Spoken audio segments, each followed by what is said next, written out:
কি ব্যাপার? তুমি জানো আমি অফিসে যাব, জানা সত্ত্বেও বসে আছো, আমাকে নাস্তা দিবা না? না, আমি তোমাকে কোনো নাস্তা বানিয়ে দিতে পারবো না। তোমার যদি খেতে ইচ্ছে করে তাহলে যাওয়ার সময় হোটেল থেকে খাবার খেয়ে তারপরে জি। আশ্চর্য ব্যাপার, আমি কেন হোটেলে গিয়ে নাস্তা খাবো?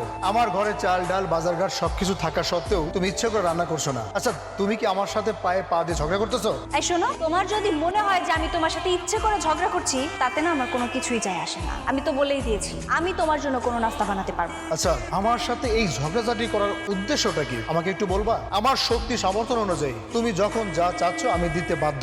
এই কথা কোথাও কোনো জায়গায় লেখা আছে? এই শোনো, তুমি আমাকে একটা কথা বলো তো, তোমার সাথে আমার বিয়ে হয়েছে 3 বছর। এই 3 বছরে তুমি তোমার স্ত্রীকে মহামূল্যবান কি দিতে পেরেছো? শুধু এই চাল ডাল বাজারঘাট ছাড়া? আর শুধুমাত্র বাজারঘাট, তেল নুন ডাল এসব আনলে হয়ে যায়? তাতেই কিনা তুমি আবার সবাইকে গর্ব করে বলো যে তুমি ঠিকঠাক ভাবে সংসার চালাচ্ছ, আর তাতেই কিনা তুমি দাবি করো যে তুমি একজন স্বামী। হ্যাঁ তাই তো, আমার আর্থিক অবস্থা কেমন, আমি কি চাকরি করি, কত টাকা বেতন পাই, তোমার বাবা সবকিছু জেনে বুঝে তোমাকে আমার সাথে বিয়ে দিয়েছে। আর তুমি আমার সংসারে এসে জোর জবরদস্তি করবে, এটা তো তোমার রাইট নেই। কি আছে কি নেই সেটা আমার দেখার বিষয় না। তুমি একটা কথা কান খুলে শুনে রাখো, যে পর্যন্ত তুমি আমাকে 1 ভরি স্বর্ণ দিতে না পারবে সেই পর্যন্ত এই বাড়িতে কোনো রান্না হবে। আচ্ছা, এক ভরি স্বর্ণকে তুমি সস্তা মনে করতেছো? তুমি চাইলে আমি তোমাকে দিয়ে দিলাম, আমার দেওয়ার মতো কতটুকু আর্থিক অবস্থা আছে সেটা তোমাকে দেখতে হবে না? আর এই বাড়িতে শুধু রান্না হয় তোমার জন্য, কারণ আমার জন্য কেন হবে না? আমিও দেখবো এই খেলা তুমি কতদিন খেলতে পারো।